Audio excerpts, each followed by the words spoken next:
Hello and welcome to Geekcast Radio presents an interview that will also be syndicated on Altered Geek and Studio 2009. I'm one of your hosts for this evening, Steve Megatron, and joining me is my usual partner in podcasting crime, TFG1 Mike.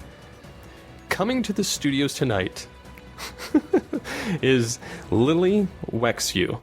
And if you're not familiar with Lily, she has lent her voice to the Assassin's Creed franchise, appeared on Grey's Anatomy, been the announcer for the opening and closing ceremonies of the 2010 Olympic Winter Games, and is an author. Hello, Lily, and welcome to the show. Hi, thanks for having me. Thanks for being here. Yes, thank you. So to get started, could you tell our listeners a little bit about your background? So I guess the best way to describe me would be maybe a failed singer who became an actress who became a voice actress. No. Basically, yeah, I'm an actress. I started acting when I was a kid. And I thought when I was really young, I had a really strong connection to my voice, and I thought I was going to be a singer. And then my grade 4 singing teacher, accused me of sounding like a buzzing bee. So my career ended very prematurely. And then by the time I was about 19, my voice was kind of popular at the time. Everybody would come up to me and say, "Oh, you should do radio. You have a radio voice." And I was like, "Okay, sure, sounds good." And eventually, wherever I worked, I befriended some DJs that actually worked at a local station, and they one day needed a female voice, and they called me into the radio station, and I started recording voiceovers that way. And then that kind of became a sort of a side gig. And then over the years, it kind of took center stage, and I still do acting, but my days just get filled up with doing voice work. So that's sort of the story. Awesome. Yeah, that's a pretty big jump from wanting to sing to jumping to acting. Well, it's first, many singers end up doing voice acting in particular, especially in animation. It's very, very common in commercials as well. So it's not that uncommon, and also think about musicals, a lot of singing actors, but I really, just because I had this I just thought when I was a kid, this like kind of embarrassing, but I don't know, I must have been like around 7 or 8 years old. I just thought I had a really good voice. And I wasn't, necessarily singing or anything. I just thought I had a really good voice. And I didn't know why. Like, nobody told me I had a good voice. I was just a kid, And I just thought, it should be discovered in some way. So, and then I saw Adventures in Babysitting, which was a movie with Elizabeth Shue where she has to babysit these kids, and then she's kind of stuck with them, and she takes them all over town, and she takes them in Chicago in this blues bar. And when I saw the blues singer singing, I was like, oh, that's what I want to do. But then, I failed. Like I said, my teacher just said, no, you can't sing. And I just never sang again. And so I just did what a lot of kids do who like being on stage, which was just acting, in class and theater. So it's not that far of a stretch, but I really did think that voice was going to be my thing growing up, which is kind of strange, but it worked out. It was actually kind of prophetic. So that is pretty cool. Yeah. I love that movie. Isn't it cool? I have to watch it again, but I just love that movie. And that when she takes those kids down in the blues bar, I just remember, I was like, finally, like now I know what I want to do. It didn't quite work out. Hey, but everything's kind of a stepping stone, though. Yeah, no, it did. It's funny, and later, much later, like recently, actually, like last year, I started taking singing lessons. I had told my husband, I was like, oh, I kind of would like to sing. And actually for our wedding, we wanted to sing a song for our wedding because he was playing guitar. And I was like, oh, it'd be cool, and I said I'd have to take some singing lessons. And he got me some lessons. And actually, it was the best thing I did for my voice career. It really just made my voice clearer. more beautiful, more resonant, more resilient. So it actually, and I joke about this and I say it's kind of like Botox for the voice. Like it just rejuvenates you. And yeah, so singing really is, and a lot of singers do cross over to voiceovers because they have beautiful voice, they're well maintained, and they have control of their instrument. So it's actually very, very related. That is pretty cool. I've not heard that angle for voice acting before, but that does make a lot of sense. Yeah, and actually for the book, before I wrote the book, I interviewed a bunch of casting directors and directors, and that's when I became aware of the connection because I didn't even realize it either. Because in animation, actors who work a lot in animation often have to sing. Like if you watch those kid shows, there's a lot of singing in them. So I was like, oh yeah, that makes sense, but I never thought about it. So yeah, big connection. So if you're a singer listening to this, voiceovers is just a short hop away. So it's one note down the scale. Oh yeah. Yep. So did you always want to be an actor aside from doing music? Yeah, I mean, around probably the same time I thought that I had the best voice in the world, around that time, I probably also thought like I was the best comedian in the world. When you're 7 or 8, there's no one there to do a little ego check. But yeah, when I was a kid, what I used to do was I used to write these little monologues and I used to perform them for my mom. And I used to watch sketch comedy and I wanted to do comedy at the time, actually, is what I wanted. And then I got involved with school plays and took acting classes. So yeah, acting has always been, and also I think, to be completely honest with you, and I think if there are other actors listening to this, they may have a similar situation or any kind of art. Like my mom wanted to be an actress. And I think that, her career got cut short because she had 3 kids really young. And I think that I had one of those outgoing personalities as a kid. And I just thought she was like, oh, she's an actress. And she kind of fed me that. And I kind of thought that that's what I would, people ask me like, when did you start acting? When did you start thinking about it? And honestly, I don't remember. Like there was never another option for me. Like that's what I thought I would do. Of course, it's a very hard life. Nobody tells you that part. But luckily, voiceovers kind of saved me. But in terms of having a career that was sustainable. But yeah, so it was always just something that was kind of natural within me. I never really questioned it until I was a little bit older. And then I was like, well, do I really want to do this? But by then I just was doing it. So yeah, it was just, it's just how it happened. It was just kind of fed to me. That's awesome. That is very cool. So you were in the Assassin's Creed video games. What was it like working on a video game environment compared to on-screen or other forms of voice acting? That video game happened, I booked that when I was just kind of starting out professional acting. And it was very, I think I didn't quite kind of take it seriously, to be honest. Like I was kind of untrained and inexperienced. And I remember we had to do for that game, it takes place in Italy and all the characters are Italian. And so we all had to do an Italian accent. And I was like, oh, yeah, I can do that. No problem, And then I got into the studio and there was a coach and it was just 10 times harder than I realized. I was like, oh, boy, this is not like you've got to really work on accents. Some accents are easier than others, but Italian is very specific. And unless you listen to a lot of it, it's going to be difficult.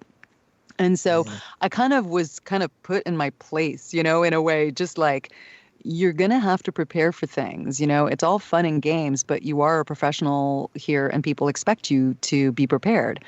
And then it was also the beginning of motion capture. And for listeners who maybe don't know what motion capture is, in video games, they basically put sensors all over your face and your body. And you basically wear a suit and they put all those sensors all over you and on your face and they film you with those sensors and then they use those sensors to design characters so that they look real. And so at the time it was the beginning of that. So in my session, they put sensors just only on my face. And so we had to say our lines with a proper accent. And then we were kind of like in a box with there was a camera in front of me and there was kind of a box kind of over me, like you couldn't move too much, And honestly, with the accent and the not moving and everything, it was just like, it was hard, it was harder than I thought. And it was very, very humbling. And, video games, it's like theater on steroids, but you also have to be very, very naturalistic. So movement is really important. You kind of have to have bigger movements than you would, let's say, than a film actor, but your speech has to be like a film actor.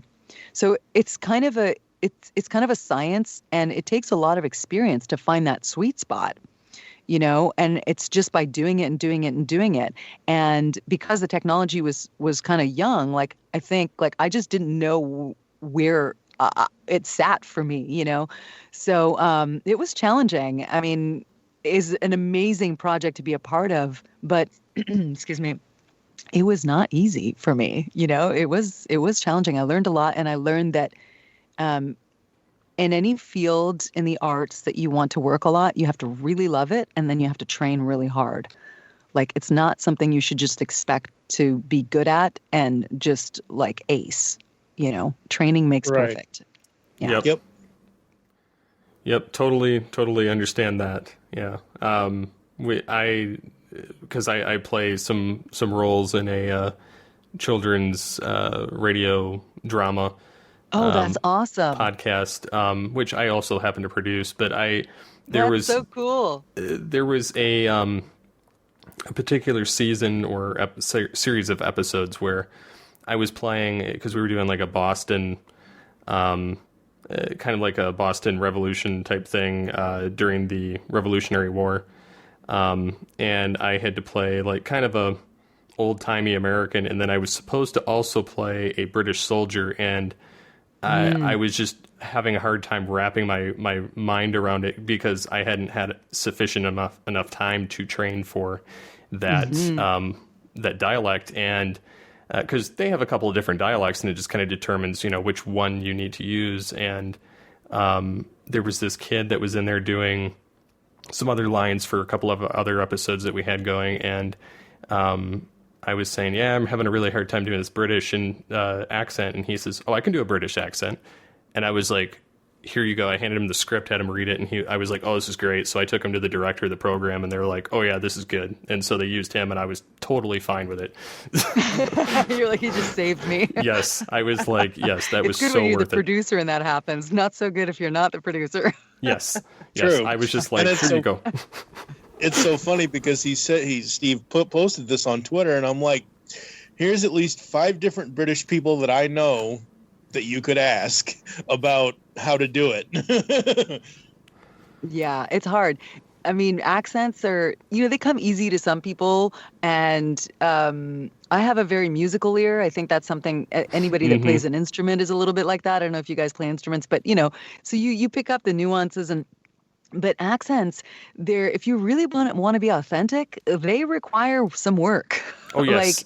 Because the thing is, in the field too, like the thing is, because there's so many people now that are kind of, I want to say, like, allowed to be in the industry. Like, before, the industry was so small. If you weren't in the small circle of people, you just weren't ever going to work. And now, for various reasons, which I go over in my first book, the internet has made jobs accessible for so many more people. And the field, just discriminating less. And so you have so many more people with different accents and, different ethnicities. So they have access to those people. So now, for example, if you're going to do an accent, you better do it really, really well, because the person that's from that place has an agent, and they can get in the door just as much as you do. And you're going to be competing against them. So you better make sure that you have a really solid accent.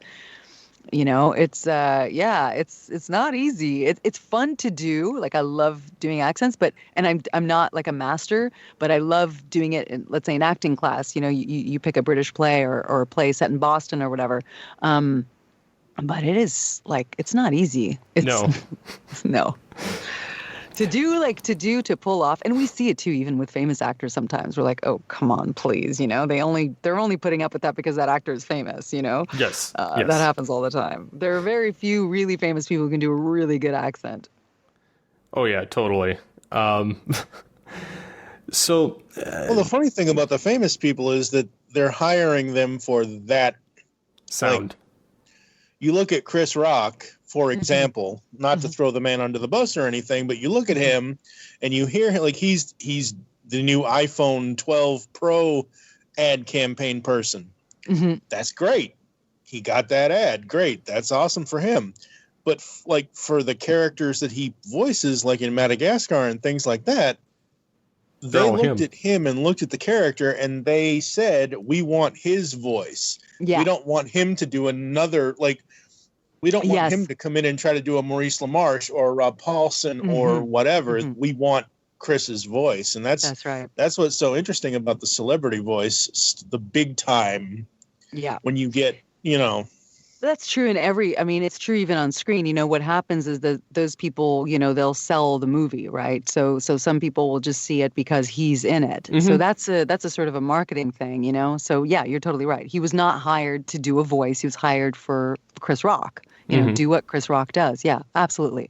And that's just a reality of being in the arts. That happens on every level with everything. Yeah, for sure. Yep. It's good to be famous. yeah, definitely does. So you have a new ebook series right now called Get Clever About Voice Acting and Announcing. And I saw that it was also kind of dubbed as a very similar to a For Dummies series. What prompted this? You know, it's when you do voice acting, everybody always asks you like, oh, how do I get into it? And I'd love to do that. And somebody told me I had a really good voice, you know, and people ask you for coffee, for dinner, for this, for that. And honestly, you cannot get that information in one conversation. Like there's so many levels to it. Right. So, and also a lot of the time, like you talk to people and then by the end of it, they're like, okay, I'm not going to do it. And so you're like, oh, that sucks. It's much easier to be like, here's this book. So over time, I just had so many people and even friends who were in the industry. Like I helped a lot of my friends start their careers. And so my peers would ask me a lot of questions. And so, and I always loved writing since I was a kid. I everything starts when you're a child.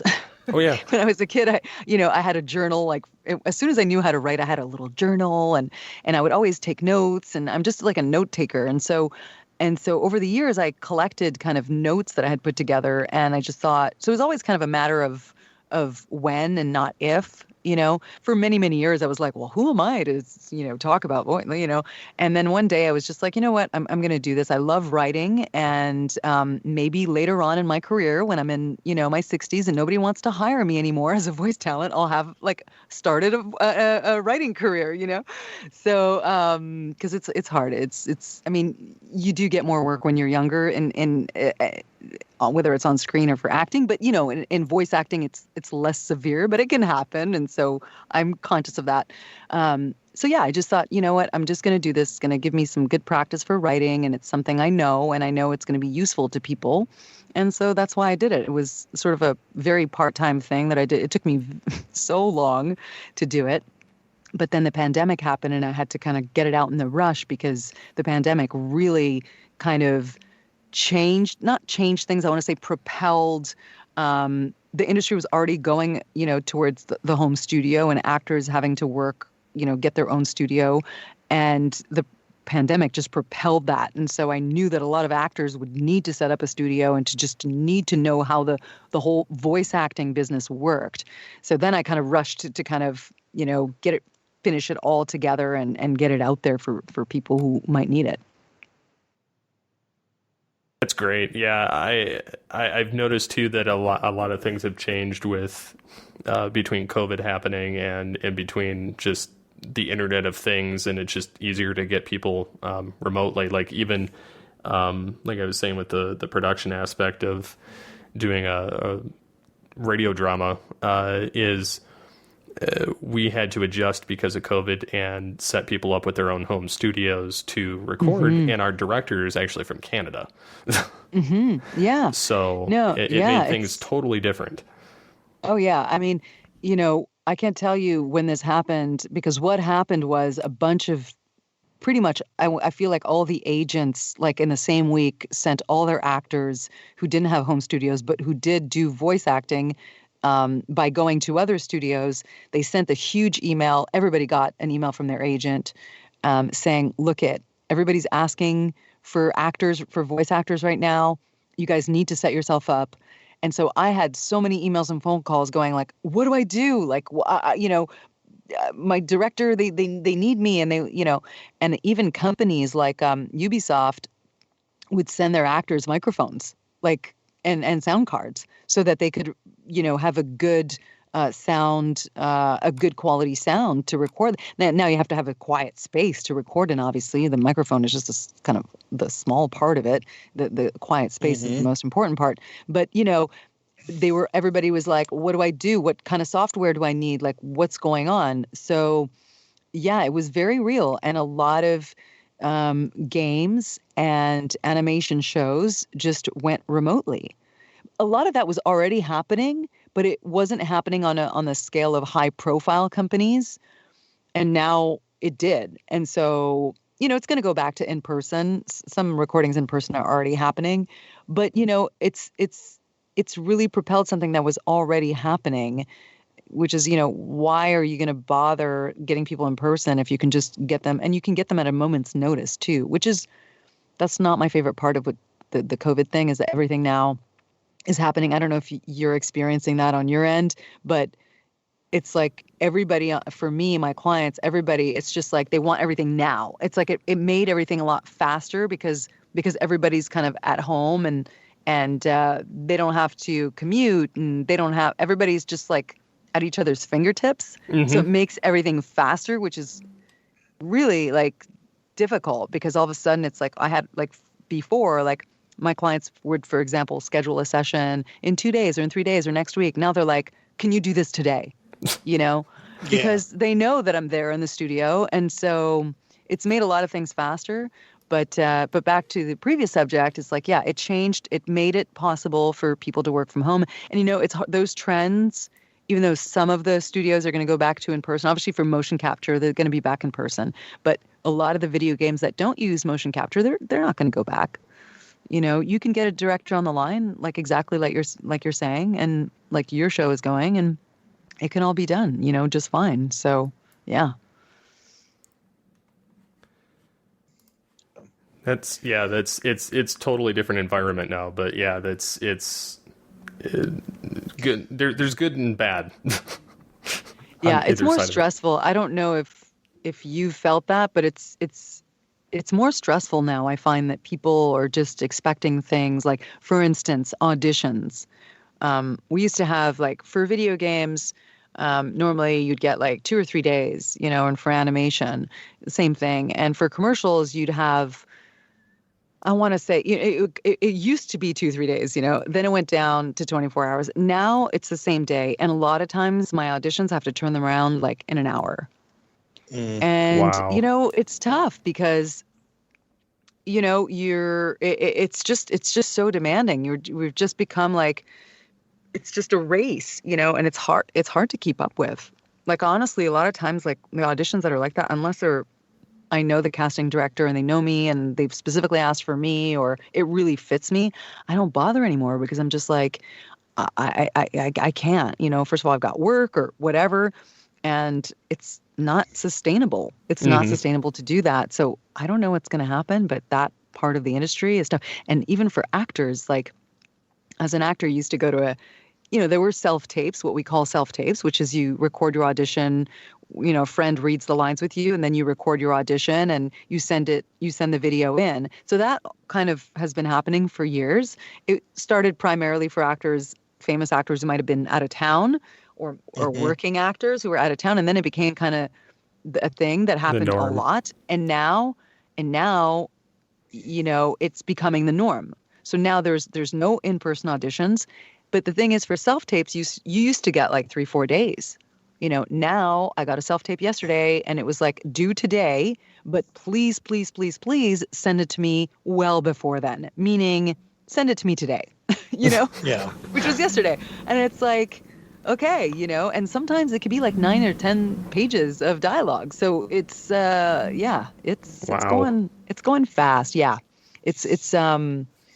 But I feel like this is not the only industry it's happening in, I feel like this is happening too, right? Yeah, it's happening everywhere. It's like that old I'm going to say military saying because I forget which branch it is off the top of my head. I think it's Marines, but whatever. It's like the only easy day was yesterday. Mm-hmm. And it's one of those things now where you had, like, before the pandemic, we thought we were living in this fast-paced world of everything now. Well, now that the pandemic is here, we want things yesterday and last week. And oh my God, why is this late? And oh my God, like for me, I haven't had a chance to. I've done several podcasts over the last year, but I've been doing this for 12, 13 years. The network's been around 12 or 13 years. Steve's been doing this for 14 or 15 years. For the last year, outside of recording stuff with him, my computer's in storage back in Illinois. I'm finally getting it, now, but it's one of those things where it's like, I haven't been able to podcast the way I normally do it, the right way that I know how to do it and get it done in a year. And I'm like, crap. It's just can I too still fast. do this? Yeah. Can I still do this right? And it's like, oh Lord. Yeah. Yeah. I used to, my grandfather has a saying, go slowly, it ends up being faster.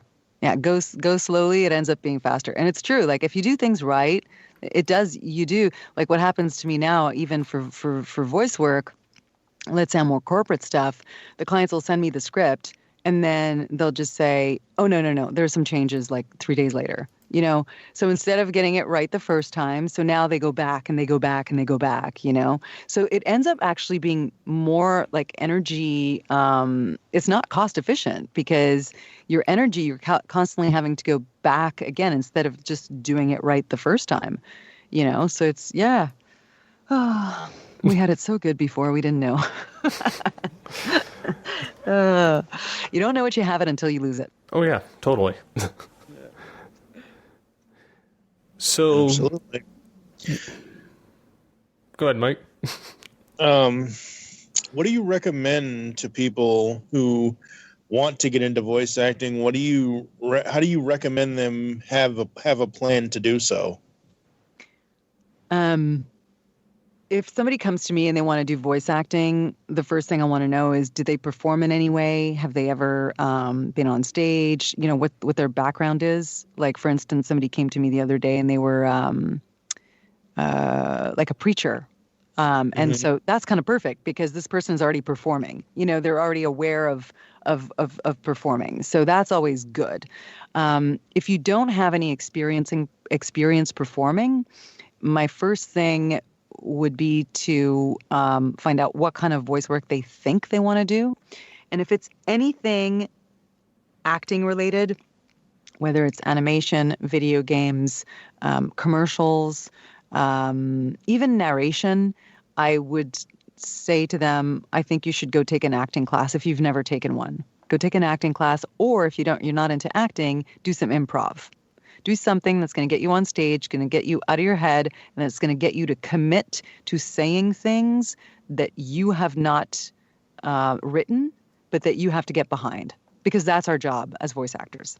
We have to get behind whatever we're saying, right? So that you need to train for that. Otherwise, it feels really weird. Yeah. And you're not going to be natural doing it. And because we're competing against people like Chris Rock, famous people who end up doing commercials, and those people are really great because they have amazing experience, we have to kind of develop the skills that they have, which is really to get behind what you're going to say. Now, that's something that you do long term. I take acting classes all the time. I'm always, if I hit a dry patch, I'm not booking for some reason, I get a coach, in whatever, if it's a commercials that I'm not booking anymore, I'm struggling with narration. I just always hire a coach, and I'm in acting class. When things are busy, I'm not in class when I'm like overwhelmed with work, but when things slow down, I try to be in class and I try to be regular with it, So it's not something you ever arrive at. You don't ever just say like, oh, now I'm an actor and I'm done training. It's like you're always going to have to learn. I compare it to skiers, or snowboarders or any kind of sport. You never go, oh, I've mastered all of that. I know everything there is to know about that. No, you're always going to need to become better. So that's number one. You have to just think like an artist, be an artist, and just commit to that. Then after that, You read my books. No, after that, you have to understand how the industry works, because once you understand how the industry works, you can figure out where you fit in or where you want to, or, where you think you fit in. And when you know where you think you fit in, you want to take specialized training in that specific thing. So if you want to be a video game actor, you need a video game coach. And you should be doing some theater, by the way, if you want to do some video game acting. Theater is like really a direct gateway. And then you want to take some very specific coaching because there's some specific techniques, some things that you should know about in that sector. And then you can make a plan of how you're going to get work. It often starts with a demo. And you shouldn't make a demo before you're ready. So it's kind of a long journey. But then once you have a demo, then you can figure out, okay, how am I going to get jobs? So you can get through an agent, but these days you don't need just an agent. And even if you can't get an agent, you can still work. There's tons of people doing video game work specifically who don't have an agent, and they work on different video games. Because now the beauty of the internet is that you can find your own clients. You can suss them out. There are casting notices on Facebook. There's pay-to-play sites. There's all kinds of ways to get hired. But it really starts with you committing to thinking like an artist and being an artist and understanding that this is kind of a lifelong journey. It's not going to be a quick get in, make some money, and get out. That can happen. It's not impossible, especially if you start really young. But it's just not the norm. So it's better to go with a blueprint that is going to work than just a sort of magical thinking of, oh, I'm going to get lucky and discovered, kind of like when I was 7 or 8 years old. Like that stuff doesn't work. It doesn't work. It's not how it works. So it's not what's going to keep you in business, making money, having a career, sustaining yourself, being able to buy a house, or do whatever the things you want to do, buy your nice car, whatever, right? So you just need to have a plan, but it really starts with having a mind frame of, it's like you almost like I love comparing it to being an athlete, because athletes have that mentality of just they love it so much. You have to love it so much because it's going to be hard. So you have to know that you're going to get knocked off, and then you're going to have the only reason you're going to get back up again is because you love it so much. So athletes have that kind of like passion and resilience built in because they love it so much, but they also have this discipline of I can always be better, and that's to me voice acting. So it's now, it doesn't mean that you need to be at the top of your game to start making money. Like you can start making money early on in the game, I've seen it happen. But if you have the right mindset, you're going to be in it for the long haul, and you're just going to have more probabilities of doing really well long term, But I'm not suggesting that the money's only going to come in after you're a master. No, I started working. I didn't know what I was doing, and I was working. I was paying some bills with that money, so it can happen even as you're discovering yourself. But there is something about just getting in for the long haul and committing to it that's just going to bring you on a level long term where it's sustainable. That's some great advice. Absolutely. Let's switch gears to social media. Yay! So something that you've enjoyed doing is your Instagram live streams with fellow voice actors. Tell us a little bit about that. Yeah, I mean, it's sort of was in conjunction with my launch. So there's 3 books, right? One of them talks about really, like we just talked about, like being an artist, becoming an artist, and one of them talks about the technical part of recording. And then the third part is sort of the entrepreneurial part. So I'm slowly moving into, I've had a couple of them with some video game voice actors, and to talk about the truth about, working as a voice actor. It's people often have this idea in their mind, and it's not as glamorous as people think. And I just thought it would be cool to talk to some people and talk about some stuff that we don't always talk about.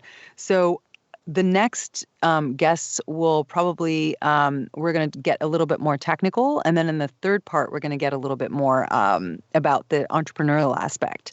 But yeah, the idea is to really kind of lift the curtain on on what's actually going on, because we're in a different era. 10, 20 years ago, things were different. Now we're in 2020. There's the internet. It's a strong power. And we kind of have to do our own thing. Like, my friend Elias, the first guest that I had on the Instagram Live, you know, Elias is, he's the voice of Adam Jensen in Deus Ex. People love him. But, he had to kind of make his way himself to the Comic-Cons, so it's not something people think about.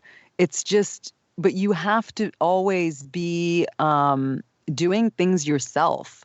And I think once people understand that, then voice acting becomes a lot more accessible, and they realize like they have the tools. It's going to depend on them. And that's kind of my whole thing about the books is like, you can do this. You can do this on your own. You don't need an agent. I was years without an agent, and I did fine financially, like 6 figures fine, and I didn't have an agent. So, and there are others. There are so many others like me. So, but it's all about kind of doing it yourself. And so that's kind of what I try to talk about in the Instagram lives on some level, whether it's from the acting perspective, acting you can't do on your own. You have to do with other people.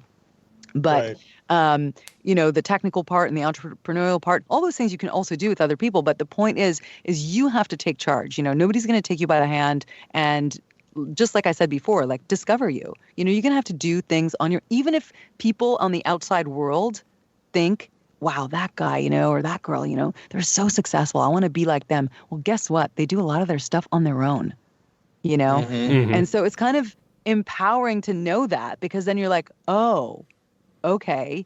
It's not like you sign with an agent and then they do all the dirty work.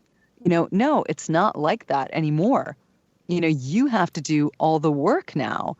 Now, in fact, you kind of have to build your own resume, and then maybe an agent will consider you. Like it used to be the opposite. You used to go to theater school, get an agent, and they would help you build your resume, because they would give you access to auditions, get you meetings with directors and things like that. That's still happening for a very, very, very small portion of people.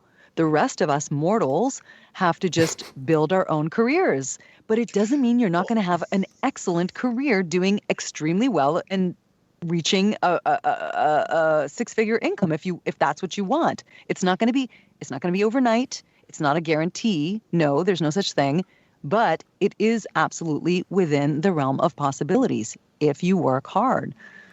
So that's like what you were saying earlier about going to acting classes and learning the craft, and then going in, 20, 30, 40 years ago, you needed the agent, like you just said, to get your foot in the door. Mm-hmm. Now, in the day and age we live in now, social media is your agent, essentially, where you just said you have to build your own career. You have to kick in the door yourself, and you have to say, hey, I've done this, this, and this. Notice me. Yeah, exactly. That kind of thing where, yeah, absolutely. Go for it. Self-promotion is key to anything nowadays. Absolutely. And if you're not self-promoting, you're not gonna succeed. And this is coming from a failed author. But I'm not kidding. I have 3 books published, and I never did anything with any of them. Well, yeah, but like you said, you didn't do anything with them. You know what I mean? If you decided to, it was it's up to you. You probably decided that energy wasn't, you were going to put your energy in something else, right? Because we only have so much energy. Let's be real here. You can only do so many things. But like, there's this one guy on Instagram, and he's on TikTok, and he does insanely well. And he's figured out a way to use he's a voice guy, he's a voice actor, and he's figured out a way to promote himself while also kind of just being himself. So he does these these commentaries on these reviews, these like live reviews on like McDonald's food and like the new McNuggets, like he does all these super ridiculous like food reviews, and he does all sorts of things, and he uses his awesome, beautiful voice to do it. And he reaches so many people, and guess what? He gets work from it. Now, I want to talk about something here. Social media is great. Absolutely. If you can figure out how to build, your following, authentically, kind of the way that he's done it, right? So he uses his skills to keep people's attention. Then it's great. But there's also the internet, so a website, right? So you can also create a lot of traffic for yourself and turn visitors to a website into clients. Actually more easily than you would by being on social media.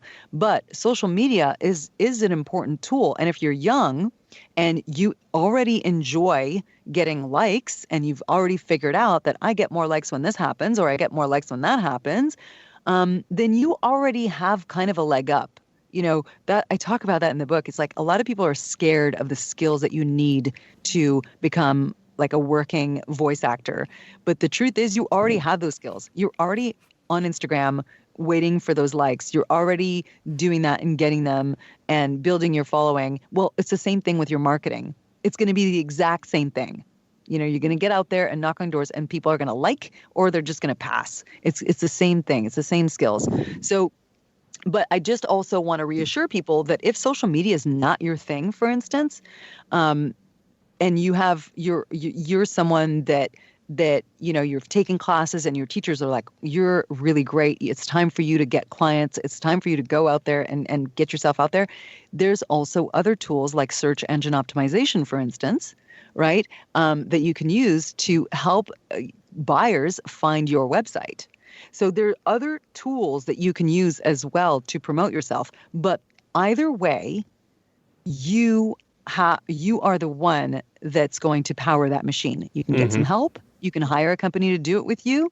Definitely, but you are the power behind that machine. Nobody's going to do it for you. If you just have a website and you just put it out there and you don't do any work to optimize it, well, guess what? It's just going to sit there. Same thing with your social media. If you're just going to create an account and post a picture once a month, well, you're not going to get a whole lot out of it, right?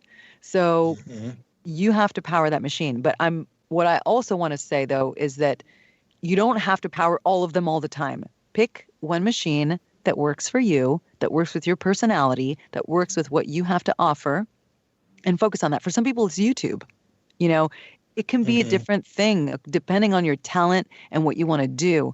But I do recommend, I'm just going to find this guy's Instagram because I think he's a really good example of what you can do as a voice actor. It's the perfect example.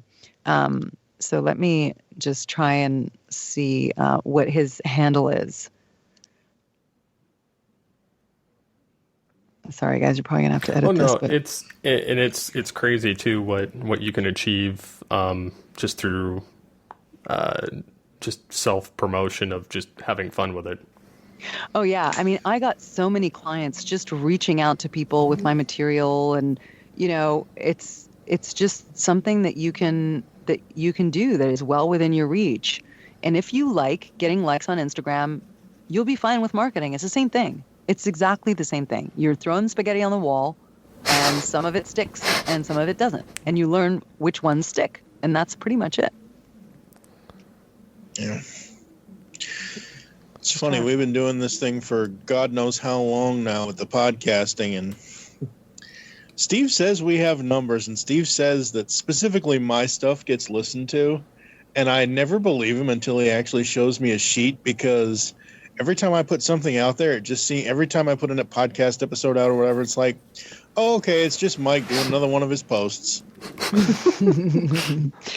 Yeah, it's a lot of work, if you want to do it to a scale. You have to decide where your energy. The bottom line is this: if you're getting, we all have to just get paid. We have to pay our rents, pay our mortgages, pay our cars, pay our food.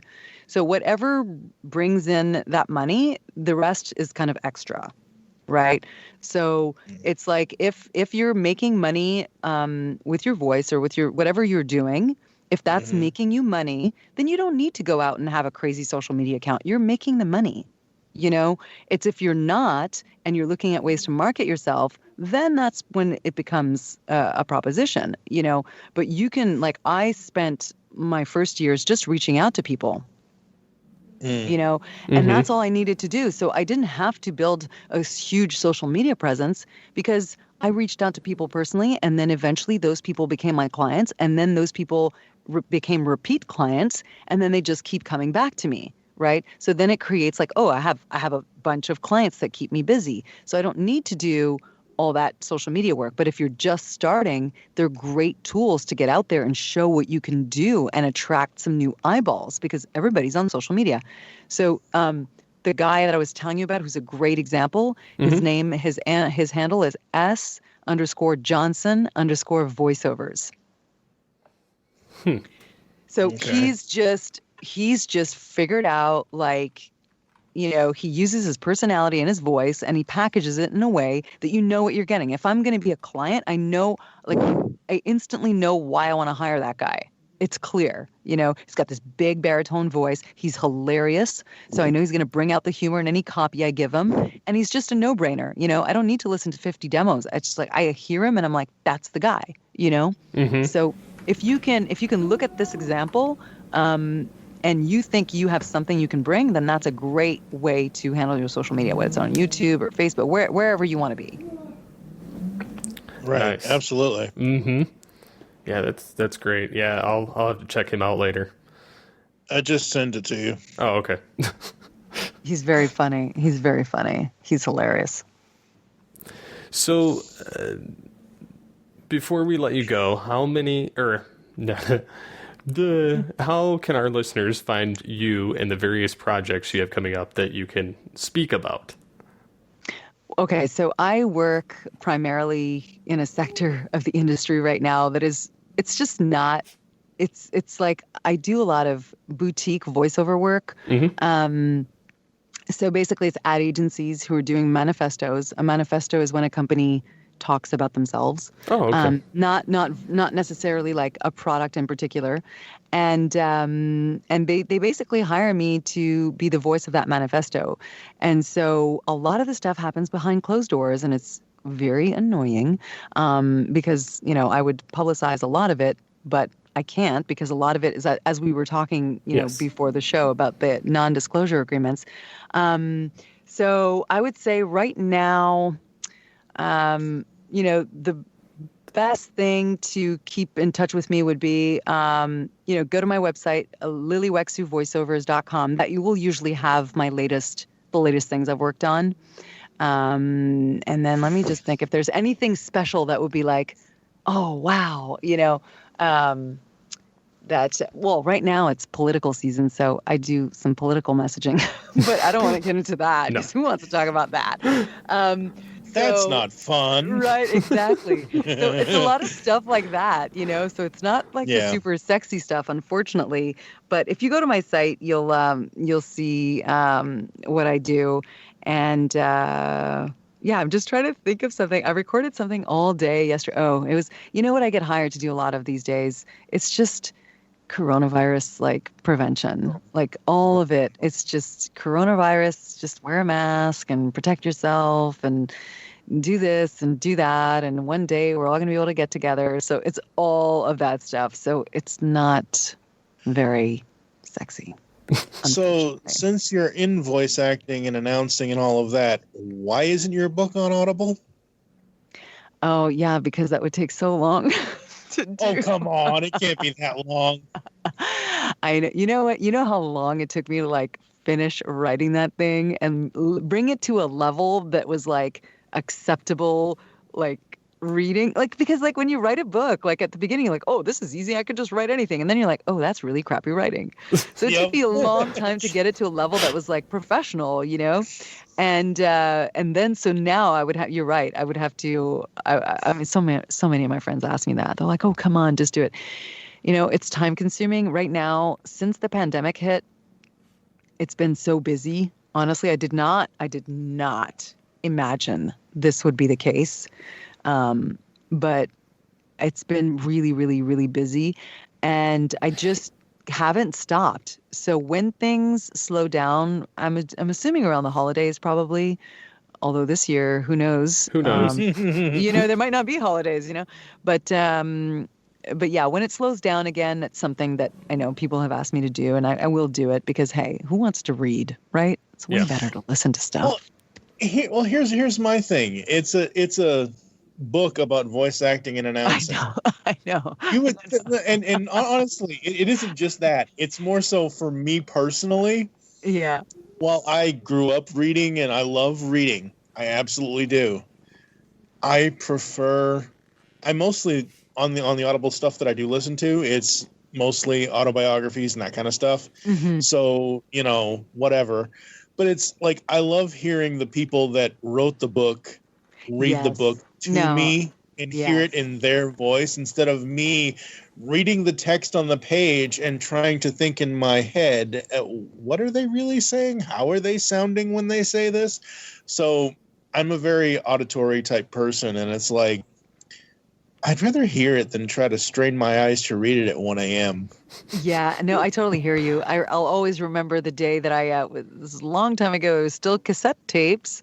But I at the time it was a book on tape. It was Ethan Hawke, the actor. He wrote, I think several books, but I think it was his first book.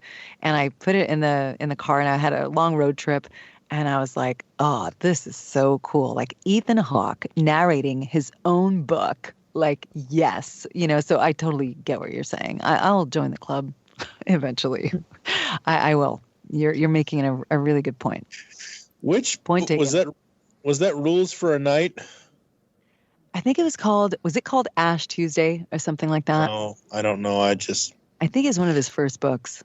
I think it was called Ash Tuesday. It was. I don't remember the book being particularly good, to be completely honest. But listening to him, I mean, I love him as an actor. Listening to him like narrate it, I was like, yeah, that's Well, it just makes it more interesting. Yeah, totally. I agree. It's just one of those things where if you get attached to a voice and you're like, ooh, I'd love to hear this person all the time. Like, and this is not embarrassing for me to admit, but for God knows how long now, I'm a huge fan of the Investigation Discovery Network. Oh, yeah. And my number one favorite show on that network just ended recently, Homicide Hunter with Joe Kenda. And I have his first book. His second book comes out in March of next year. I've listened to his first book so many times that I know it by heart. And that's so funny. It's not because it's boring. It's more because the dude puts me to sleep every night because his voice is just so good and how he said. And I'm like, I could start at any chapter, and as long as it's longer than an hour or so left in the book, I can just immediately just fall out and go to sleep. That happened to me with the Game of Thrones books. Did you ever listen to Game of Thrones, the audio version? No. Oh my God, that voice actor is insane. He did how many characters there are in Game of Thrones.